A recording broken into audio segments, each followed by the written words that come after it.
हमारे I love Rewari की team जो गई है, कई ट्रॉलियां कूड़े की भरी हैं।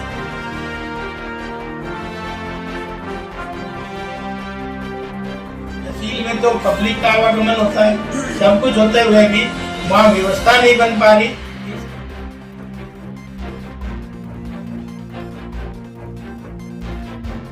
जो भी इसके दोषी हैं, मैं फोटो ऊपर भी भेजूंगा, ताकि ये लोग कूड़े के ढेर पे बैठ के काम कर रहे हैं, ये तो बहुत बुरी बात है।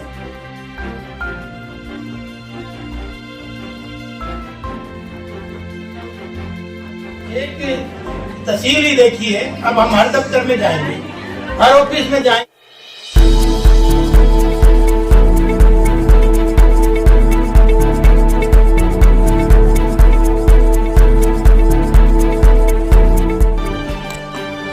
हालात इतने बदतर नजर आए कि विधायक को तहसील में जेसीबी और ट्रैक्टर तक भेजने पड़े। जब जेसीबी चली तो तहसील की असलियत भी खुलती चली गई। दरअसल शनिवार को विधायक की अगुवाई में चले स्वच्छता अभियान में गढ़ीबौनी रोड की सफाई करते करते लोग तहसील परिसर में पहुंच गए। खजाने का सबसे बड़ा घर कही जाने वाली तहसील में एक भी डस्टबिन नहीं था। उल्टे जो पार्क पब्लिक के लिए बनाए जाने थे, वहां कचरे के अंबार लगे थे।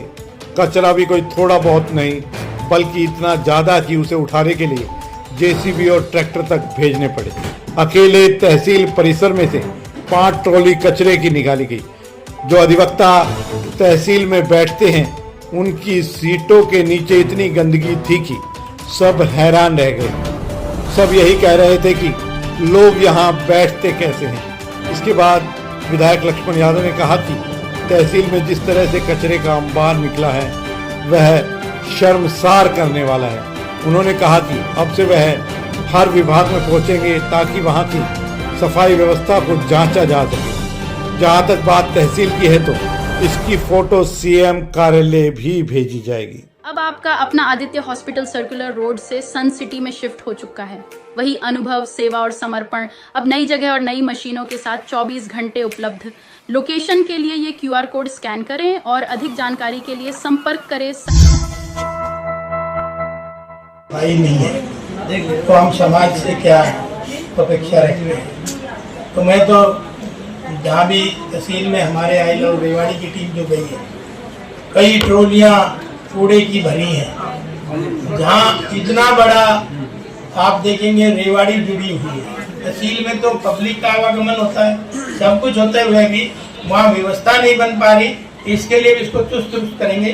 और जो भी इसके दोषी हैं, मैं फोटो ऊपर भी भेजूंगा, ताकि ये लोग कूड़े के ढेर पे बैठ के काम कर रहे हैं, ये तो बहुत बुरी बात है।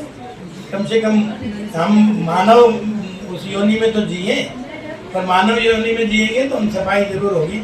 और मैं इससे सख्त नाराज भी हूँ, कोई कुछ भी बुरा माने, लेकिन इसमें क्योंकि जो इस तरह से सफाई अपने दफ्तरों में भी नहीं रखते। पीछे तो हमने लेटर जारी करवाया था विभाग में, और सब लोग सफाई के फोटो भेजें, सब लोग सफाई के फोटो भेजें सुबह से शाम तक आपके दफ्तरों की हालत क्या है। और इसके साथ साथ आपके माध्यम से एक और चीज बताना चाहता हूँ। अब मुझे तो एक तहसील ही देखी है, अब हम हर दफ्तर में जाएंगे, हर ऑफिस में जाएंगे और उस सफाई को देखेंगे। और जिनके भी सफाई नहीं मिली उनको हम माला पहनाएंगे। बड़ी शर्मनाक बात है जी। पूरे डिस्ट्रिक्ट को सबसे ज़्यादा रेवेन्यू देने वाला कैंपस है ये, और सबसे शायद इससे ज़्यादा दुश्वार हालत कहीं की भी नहीं है। ऐसा लग रहा है जैसे तो ग्वाल पहाड़ी के ढेर पे आके ये लोग पैसा कमा रहे हैं। तहसीलदार साहब को जरूर इस मामले में संज्ञान लेना चाहिए और एक एक के पास आके चेक करना चाहिए सबने डस्टबिन रखा है या नहीं रखा। और तहसीलदार साहब को भी अपनी दृढ़ शक्ति दिखानी होगी इस कंपाउंड को साफ करने का। मतलब एक सिंगल डस्टबिन ही सिर्फ और सिर्फ मिट्टी के भर में बीड़ी और सुपारी के पैकेट के अलावा कुछ नजर नहीं आ रहा है।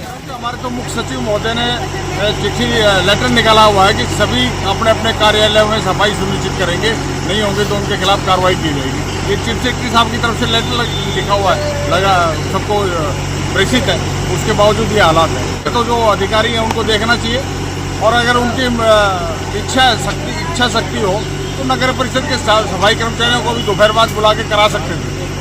मतलब जो आज आई लव रेवाड़ी की टीम कर रही है। ये काम नगर परिषद भी कर सकती थी, अगर उनके संज्ञान में लाते कि भी हमारे कैंपस में साफ कर दो तो वो कर जाते।